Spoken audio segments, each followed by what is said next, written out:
The siding panel was warm against my palm, even in the shade. I kept pressing it flat with my thumb, like if I held it still long enough, the complaint would unsend itself from the city website.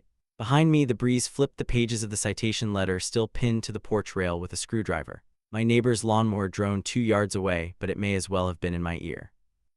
I hadn't built the shed out of spite. I'd built it because I was out of places to put things I didn't want to throw away. My late uncle's antique fishing gear, the pressure washer that never quite worked but might again someday. My wife's old garden bench stacked under folded tomato cages she swore she'd use next spring.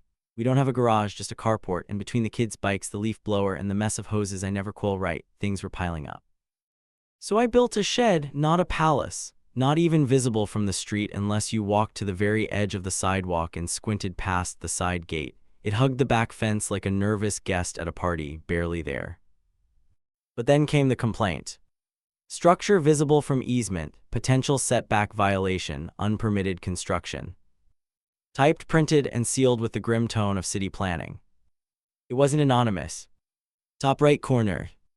Filed by Derek Langley, 1042 Sycamore. 3 doors down, newly moved in. Drives a Tesla with a vanity plate that says DELEG8.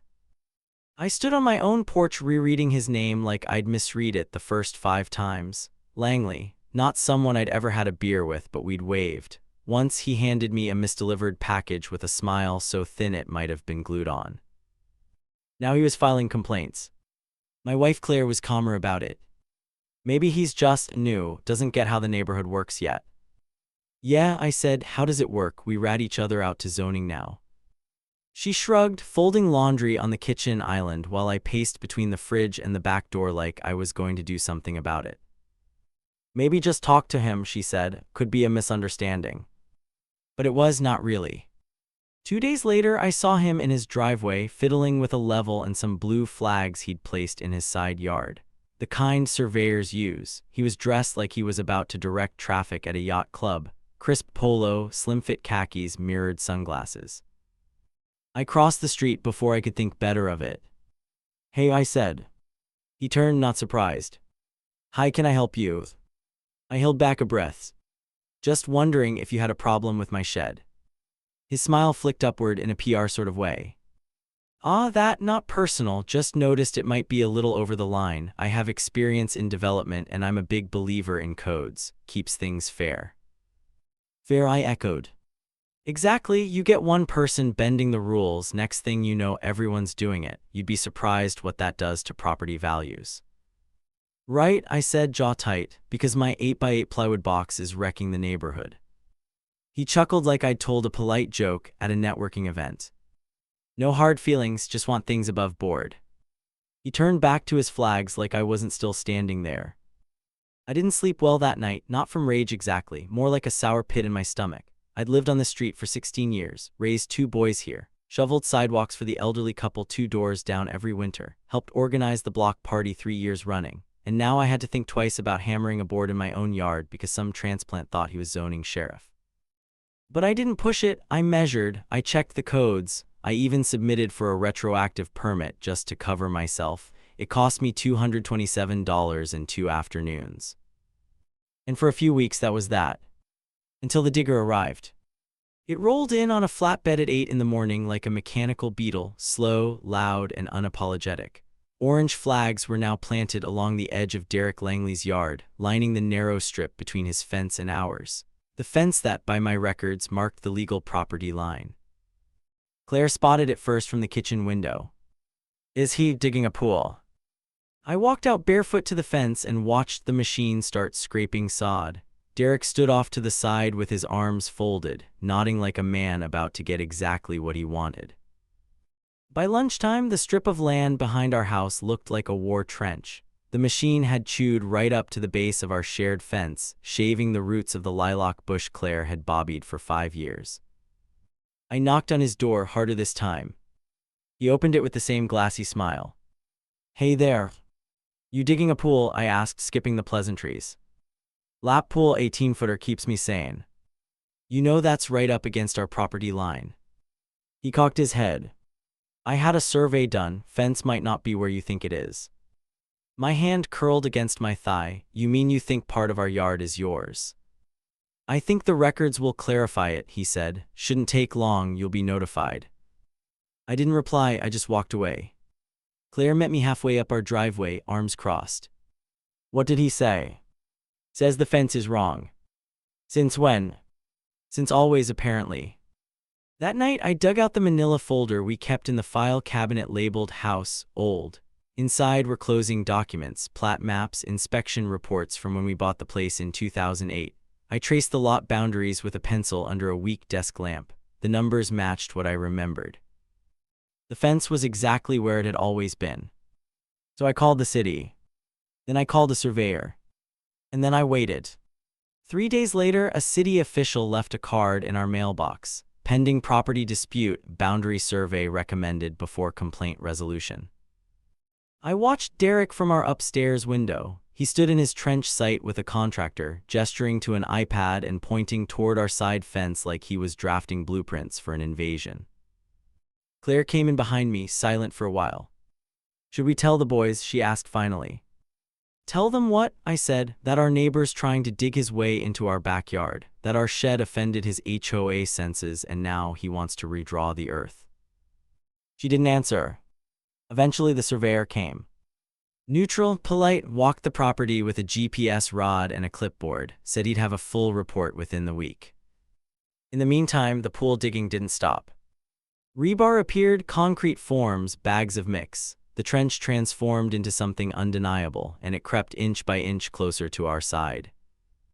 On Saturday morning, I noticed a pile of boards leaning on our fence with the contractor's name stamped across the edges, Sienna Valley Pools. One was half-balanced through the gap in our lattice. Claire's wind chimes had been removed, our side, our fence, no note. I took photos, date-stamped every one. By now, my emails to the city had become regular, polite but firm. But on Monday, something new arrived.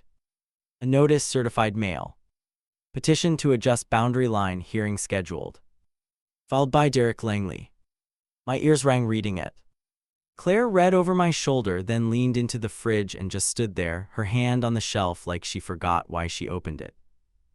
What do we do now? She asked quietly. I didn't have a good answer. But I knew I wasn't rolling over. Not this time. The survey report came in a blue cardboard tube. I'd expected a folder, maybe an envelope. But this thing had weight to it, almost theatrical, like a scroll from a courtroom drama. I opened it on the kitchen table, flattening out the crisp printouts while Claire brought over 2 mugs of coffee we didn't really want but needed to hold. I traced the bold black lines of our lot, parcel 112C, just like it said on our deed. Then I saw the notation. Fence sits within original surveyed boundary. No encroachment detected. I exhaled hard, not victory exactly, but proof I wasn't crazy. Claire leaned in. That's good, right? Yeah, I said, it's really good. But the next part stopped me cold. Neighboring excavation site appears to extend 1.7 ft past legal boundary. Wait, I sat down, he's over our line. Claire pulled the report toward her, by almost 2 feet. I grabbed my phone and took a picture of the diagram. The contractor's trench clearly clipped into our side, hugging our fence too tight, cutting under what had once been our lilac bush and edging into the spot where our boys had set up that inflatable kiddie pool 3 summers ago. I emailed the city. Then I called the number on the hearing notice and left a message. Then I printed 3 copies of the survey, stapled them, and stuck one in a manila envelope labeled evidence. Then I waited again. A few days later, a white SUV pulled up with a code compliance magnet on the door. A middle-aged man in a short-sleeved dress shirt stepped out, clipboard in hand, squinting in the midday sun. I met him at the curb. You got the email? I asked. He nodded, shaking my hand. Mr. Fletcher, right? I'm Harold Zimmerman, just here to document today. We walked the side yard together. I showed him the photos, the survey, even the scrape marks where the contractor had leaned the pool forms on our lattice. Zimmerman didn't say much, took pictures, measured distances, scribbled notes, occasionally nodded. At the end, he pulled out a pink duplicate form from his clipboard. Active investigation, stop work requested pending review.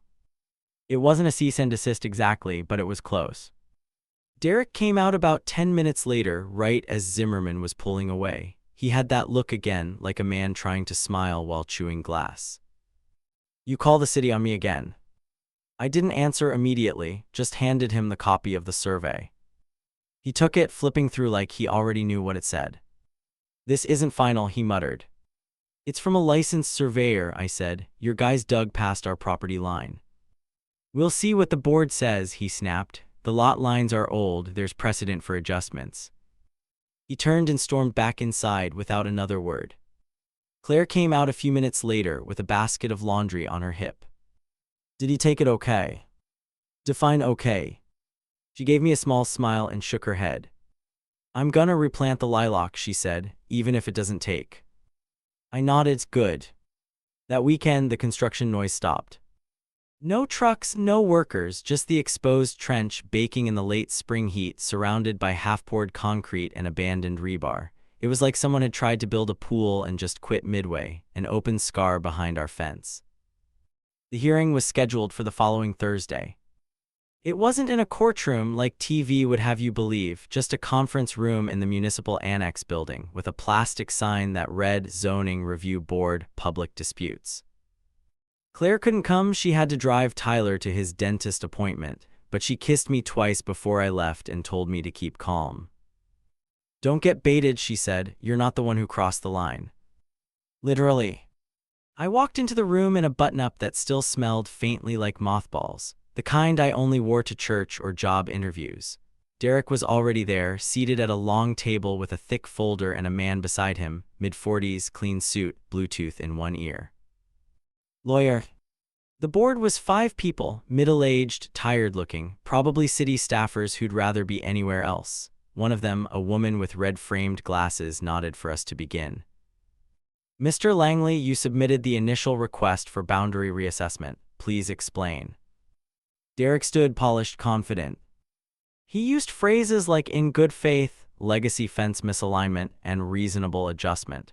Talked about survey inconsistencies. Referenced a municipal decision from 1993 as if he'd memorized the casebook. Then he mentioned his pool. I had every reason to believe the dig site was within my right. If there's ambiguity, we should resolve it now. The board took notes, nodded, didn't react. Then it was my turn. I stood, my palms were damp. "I've lived on Sycamore since 2008, raised a family there. The fence in question has been unchanged for 17 years. The shed Derek complained about sits 10 feet from that fence." I passed around copies of the survey, marked in yellow. "This report from a licensed third party confirms we haven't crossed the line, but his construction has." I handed over the photos, the scrape marks, the email chain. And when I tried to raise this privately, he didn't stop. He accelerated, ignored the request to pause, built right up to our fence and through a flower bed my wife planted. "It's not about ambiguity, it's about entitlement." There was silence after that. Then a few questions from the board, dates, contractor names, permit numbers. Then came the closing statements. Derek's lawyer rattled off legalese about reasonable encroachment and community interest, but his tone was more strained now. "I just said this.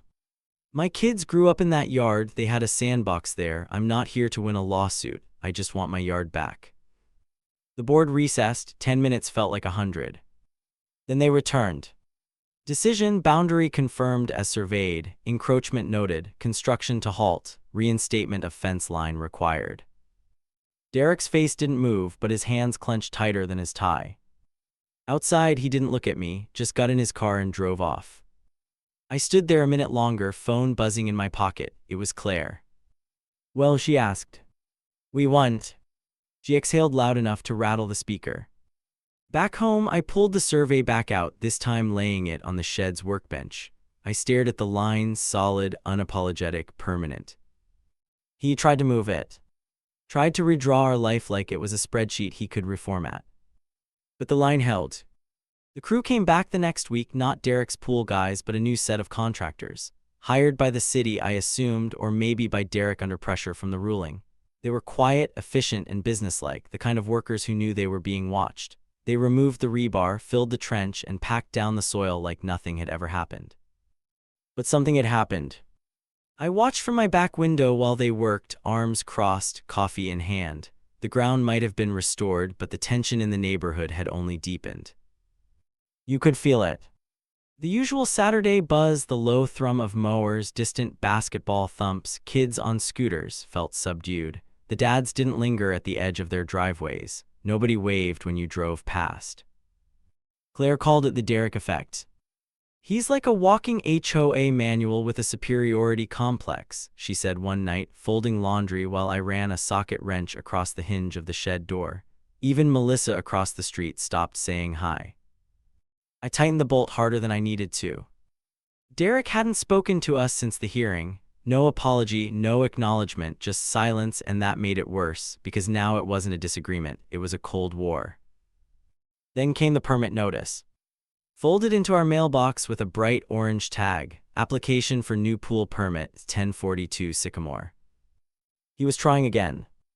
This time he'd filed for a variance, a request to build right up to the property line in the interest of maximizing use of space, citing prior informal agreements regarding fence placement.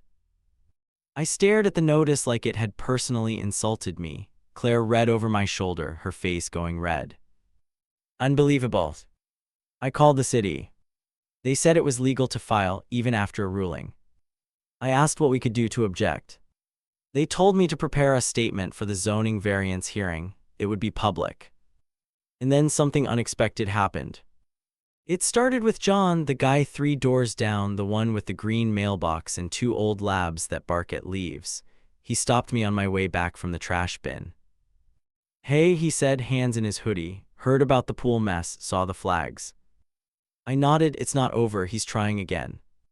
John frowned. "You need backup at the hearing." I blinked. "Oh yeah, I guess." "Count me in," he said, and walked off like it was nothing.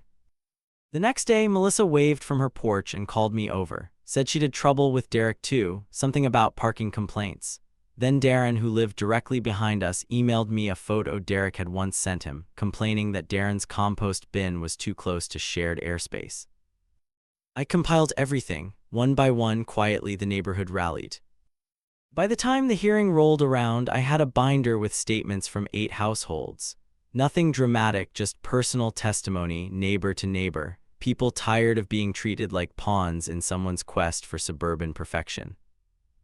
The hearing was scheduled for a Tuesday at 4:30, just inconvenient enough to weed out anyone who didn't care, but we showed up anyway. Claire sat beside me. John, Melissa, Darren, even Ruth from the corner house came. Derek showed up alone. He wore the same polo and mirrored sunglasses from that first conversation, spoke like he was reading a TED Talk, cited state code, argued for visual cohesion and symmetry of property development. Then it was our turn. I went first, reading from my prepared notes. My voice was steady, but I felt my throat tighten around the words. I built a shed because I needed storage. Derek built a complaint, then a trench, then he tried to rewrite the rules to make it legal after the fact. I followed the codes, I respected the line, and I'm asking this board to enforce what's already been decided. Then Melissa stood. Derek complained that our solar lights were too bright at night, their garden lights from Home Depot. He took a photo and emailed it to the HOA without even asking us to turn them down. Then John, he left a note on my windshield about my son's truck being too commercial looking for the street. My son's a plumber, that's his job. Then Ruth, he called code enforcement because our hedge was overgrown. It was 6 inches past the sidewalk. 6. The board listened, took notes. Afterward, they deliberated for almost 20 minutes, long enough that Claire reached over and squeezed my hand under the table. Then the verdict. Variance denied. The fence stood, the setback stood, the ruling stood. And just like that, Derek lost, again. When we left the building, no one cheered, no one fist-pumped or took a selfie. We just stood there in the sun, 6 or 7 of us in quiet solidarity, like survivors of a weird little war most people wouldn't understand. Claire let out a breath. "I didn't realize how much it was weighing on me," she said. "Me neither. That weekend, I painted the shed." Claire picked the color soft green like the inside of a cucumber. Tyler helped me tape the corners and I let him roll on the primer even though he missed whole stripes. We planted a new lilac too, this time a little further from the fence. The pool trench stayed empty for a while. But then, a few weeks later, the construction started again, just not where we expected.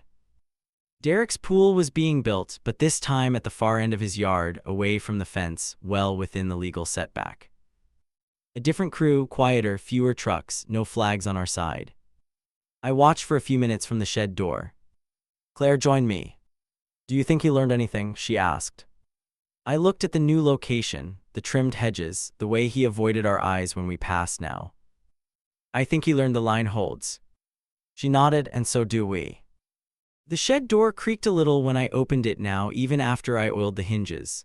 Something about the sound felt earned, like it belonged. That shed had outlasted a property dispute, a trench war, and a man with a drone-level sense of entitlement. It stood still, useful, still ours.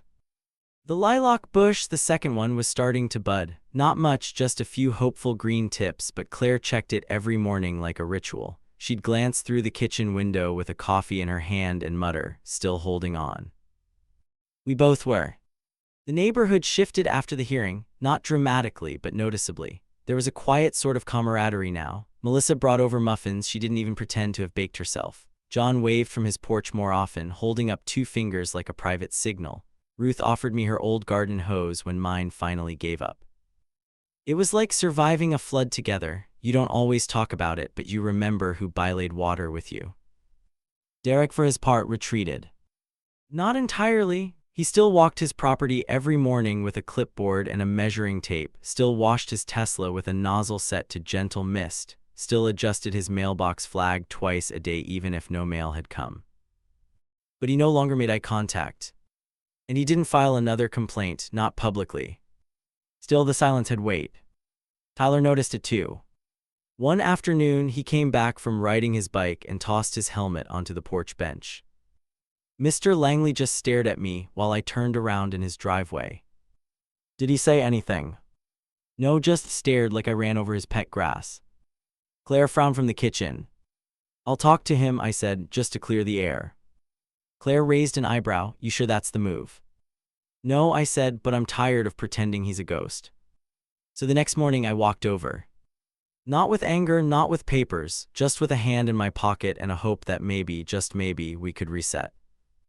He was in the side yard, standing next to the new pool frame. Concrete had been poured, smoothed, sealed. The outline of it was elegant, if a little cold. It looked like something from a hotel brochure, not a backyard. I stepped onto the sidewalk and nodded. "Hey." He didn't turn. I tried again, "Derek." He turned this time, slowly, like he'd calculated the exact angle that would let him appear aloof and attentive at once. "I'm not interested in small talk," he said, "if this is about the variance again." "It's not," I said, "it's about our kids. Mine was scared to turn his bike around on your driveway. That's not how neighbors should feel." He said nothing. "I don't expect us to be friends," I went on, "but you got your pool, I kept my shed, let's call it done." Still silence. Then finally he spoke. "You embarrassed me," he said flatly, "at the hearing." I blinked. I started, but he held up a hand. "You made me look like a lunatic. That affects reputations." I had to bite back the laugh. "You filed complaints about lights, hedges, compost, sheds. You tore up your yard in hours. You're worried about your reputation." He turned back toward the pool, dismissing me with his back. "I don't want this to escalate." "Neither do I said, "which is why I came here, trying to keep things civil." No reply. So I left. And that would have been the end of it, except for the drone. It started buzzing around our yard the next week. First time I thought it was a kid's toy, small, fast, low-flying, but then it hovered near the shed for almost a full minute. Claire caught it on her phone's camera. You could hear her in the background muttering, "What the hell?" I went out and waved it off. The second time I was mowing the lawn. It dipped low, maybe 8 feet off the ground, circled the back fence, then zipped back toward Derek's yard. I walked over again, angry this time. No answer at the door. I sent an email instead, short, direct, and calm. Subject: drone. Keep it off our property. Next time I see it, I'm calling the police. He never replied. But the drone didn't come back. Instead, we got a letter. Not from him, this time it came from a legal firm. Notice of intended civil action. Light intrusion, noise pollution, unapproved structure visibility. Claire read it aloud in the kitchen, her voice rising with every word. He's suing us because the shed light is disruptive to relaxation. What is he, allergic to LEDs? And because it diminishes his viewscape, I added, whatever the hell that means. It was petty, spiteful, not even a real suit yet, just a warning. But it was enough to reopen wounds that were just starting to heal. I'm not living like this, Claire said that night. I want to plant tomatoes, not worry about being surveilled or sued. I know. We could move. That word sat between us for a long time. We raised 2 boys in this house, painted the walls ourselves, fixed the leaks, built the shed, watched movies on the back lawn with a projector balanced on a trash can. Tyler took his first steps under the porch light. But Derek was turning our home into a courtroom. The next morning, I called a lawyer. Not to escalate, just to understand. She read the letter, then read me. This isn't about the shed, she said. It's about control. People like him don't want peace, they want to win. So what do we do? She smiled. You document everything, you hold the line, and if he files, you countersue. Claire wasn't thrilled, but she understood. We installed a small motion camera on the shed, switched the LED to a softer bulb, documented every noise, every letter, every passive-aggressive landscaping stunt. And slowly the fear shifted. Not because Derek gave up, but because we stopped giving him so much room in our heads. The boys kept riding their bikes. Claire's tomatoes grew. I built a new workbench in the shed. And the fence stayed exactly where it had always been. On the first warm Saturday of summer, Claire pulled 2 plastic chairs into the shade beside the shed and handed me a lemonade with a bent paper straw. I just finished sanding the new bench top, and sawdust still clung to my shirt like yellow confetti. Across the yard, our lilac bush bloomed for the first time, small, purple bursts like the yard was finally exhaling. I leaned back, took a sip, and said, "It's quiet." Claire nodded. "Too quiet." "No," I said, "just right." It had been 4 months since the legal letter, 3 since we'd heard anything from Derek. He hadn't filed, hadn't spoken, hadn't flown the drone again. Maybe the silence meant his lawyer told him what ours did: you can't sue someone for existing. But there were still reminders. The trimmed hedge he now stopped exactly 2 inches from our property line. The camera he installed over his garage, angled ever so slightly toward our driveway. The way he wore sunglasses to water his lawn at 7 in the morning, like he was guarding Fort Knox instead of a pool. But we stopped reacting. And that, more than anything, seemed to unravel him. He needed an audience. We weren't playing anymore. Claire's tomatoes grew in neat rows. My shed got a fresh coat of paint every few weekends. Tyler started saving up for a used dirt bike, and sometimes I caught him sketching ramps on graph paper. Normal life was a kind of rebellion. Then one afternoon, it all came to a head. We were hosting a barbecue, small, just neighbors we trusted.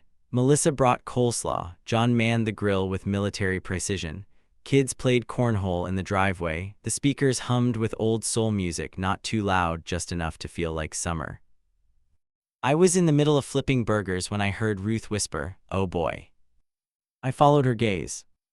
Derek was standing at the edge of his driveway in his usual uniform, collared shirt, loafers, sunglasses, arms crossed like a school principal about to give someone detention. He stood there for nearly 20 minutes. Not speaking. Not filming. Just watching. Then finally, he stepped off the curb and walked toward us. Claire touched my arm. "Don't let him embarrass himself." But I met him halfway, spatula still in hand. "Evening, Derek. You didn't get a noise variance," he said.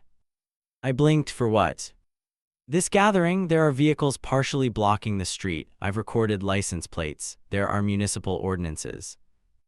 I looked back at the crowd, 4 parked cars, all tucked to one side.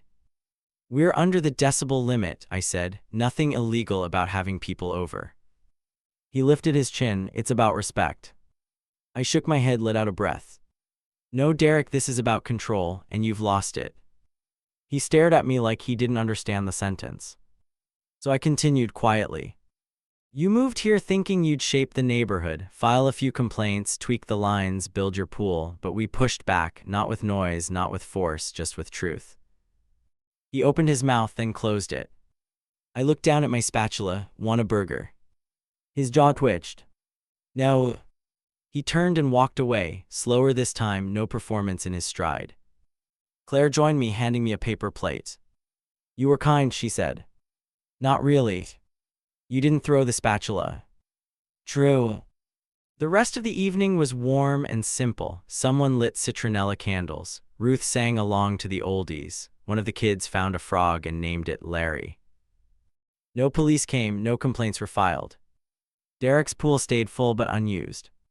I passed it one morning while walking our dog and noticed the water had gone green around the edges. It felt symbolic. Not ruined, just unattended. And I realized then he wasn't the villain of some suburban drama. He was just a man who couldn't share. Couldn't bend. And I wasn't his opponent anymore, just his neighbor. So when Tyler asked if we could build a mini ramp in the backyard, I didn't hesitate.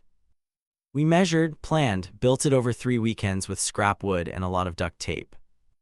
It squeaked, wobbled a bit, but it stood. Just like the shed. Just like our fence. Just like us. Claire took a photo of Tyler on his first ride. The sky behind him was purple with early dusk, and the shed's solar light blinked on like it was nodding in approval. We framed that photo and hung it inside the shed. Next to the permit. Next to the survey. Next to a little sign Claire had made out of a leftover garden marker. Line held. If this story moved you, subscribe for more real-life confessions and emotional journeys like this one.